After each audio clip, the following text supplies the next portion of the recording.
For a long time, I struggled silently, feeling as though I was trapped in a fog that I couldn't escape. It affected my daily life, my relationships, my sense of self.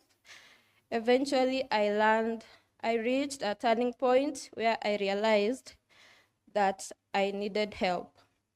I began therapy here at Mathari Hospital, which provided me with a safe space to explore my feelings. With guidance from my therapist, I learned that it was okay not to be okay, and that seeking help, professional help, is a sign of strength. At Mathari National Hospital, they always supported me throughout my journey. Thankfully, I work in an environment that always prioritizes mental well-being of their staffs. From the very beginning, I found a supportive culture that encouraged open conversations about mental health. My nurse managers were very understanding, allowing me the flexibility to attend therapy sessions as many as I wanted. The flexibility not only alleviated my stress, but also made me feel valued as an employee. Another big support that's up to date, I always say it was a win for me, is when the accommodation committee offered me a house at Mathari Hospital. Now I don't have to struggle for transport to work. I find it so easier for me. As a patient at that time, I experienced some challenges. I often faced feelings of guilt and shame for not being able to just push through. This made me hesitant to seek help as I feared being judged or misunderstood. Another challenge was the battle with motivation. Simple tasks like getting out of bed and coming to work was I felt it was a big challenge. I learned that it was okay to seek for help, and that seeking support is a courageous step. Anyone who faces mental health challenges could just consider.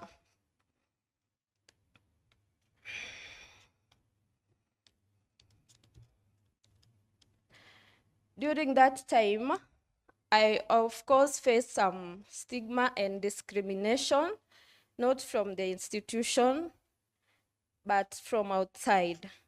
But majorly, they were because most of the people in the society are not well informed about mental health.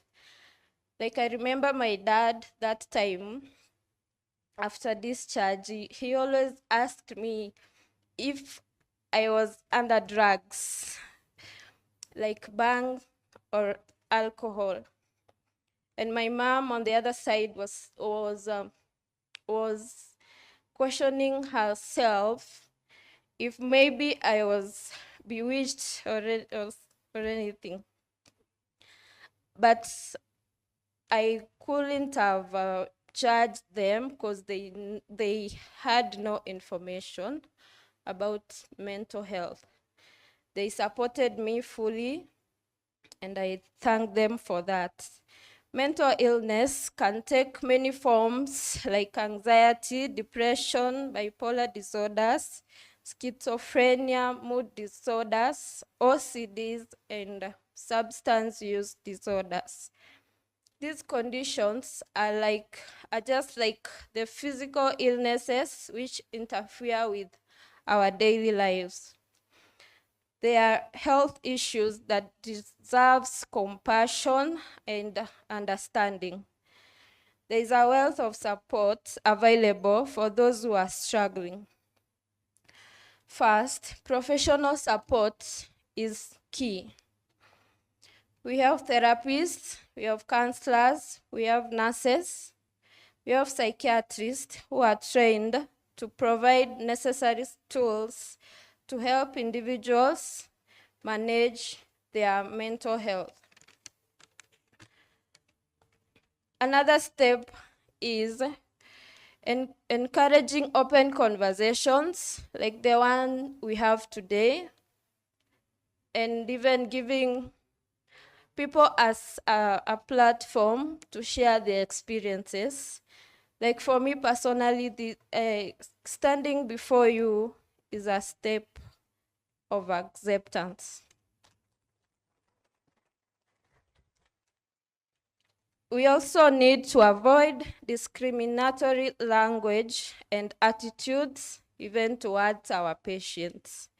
We should consider mental health care and awareness at all levels of healthcare services.